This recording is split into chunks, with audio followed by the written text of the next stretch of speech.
So let's talk about the Revgrips. You can buy these two separate ways. You can pick up the race or the pro versions.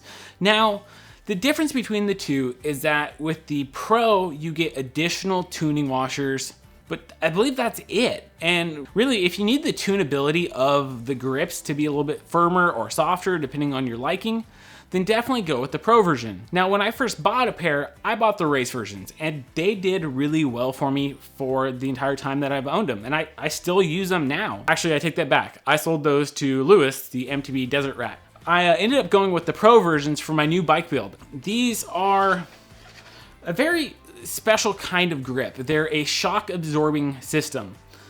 And they're actually not just for mountain biking. You can use them for BMX, ATV, and PWC. Not sure what that is, but when you get these, you'll have a tunability washers that you would put in. Up on the screen right now, you can see me putting one on here. You can do one each side. You can do just one on one side. And depending on how you do it, will adjust how firm or soft it is. And you may not want it to be super soft, or maybe it is too firm, and you could use the adjustable tuning little plastic shims to adjust that. So far, when I first bought mine, I had these, which were the medium-sized grips.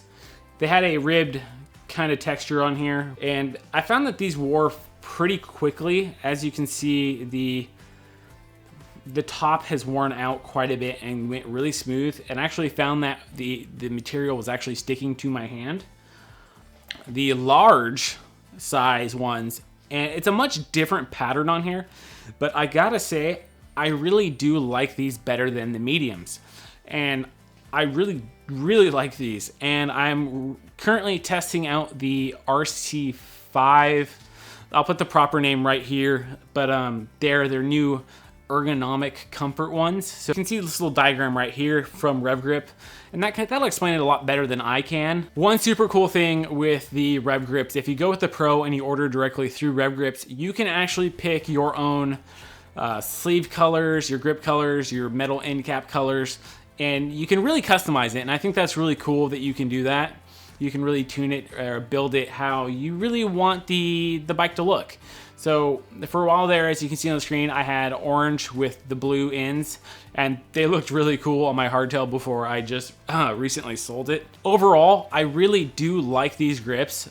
Since I've injured my finger especially, my grip on the handlebars isn't what it used to be, and when I use the Revgrips, I don't have any pain. There's no issue. There's a lot less hand fatigue that come with these. And if you are experiencing a lot of hand fatigue, or maybe even some arm pump, going with these grips is really going to help you. It makes a huge difference. So should you go out and spend anywhere between $60 to $100 on these grips? If you can afford it, absolutely. If you're having hand fatigue or having any issues of pain in the arms, absolutely. They will 100% make a difference to your riding, and I think they're completely worth it. I'm only going to run them from now on. I would say if you're just starting out, maybe go with the race ones, or if you want the big adjustability, go with the pro ones. And I would recommend going with the large size personally for the grips. I really tend to like those better than the medium, and I think they'll last longer as well. The one other cool thing is the fact that you can get replacement parts from Revgrips themselves. So if you, like you saw my black, the black sleeves, the black grips, they're worn out. You can order just the sleeves for $20, $25, something like that, and you get to pick new colors, new sizes. You can try different ones. I think it's really cool that you can do that.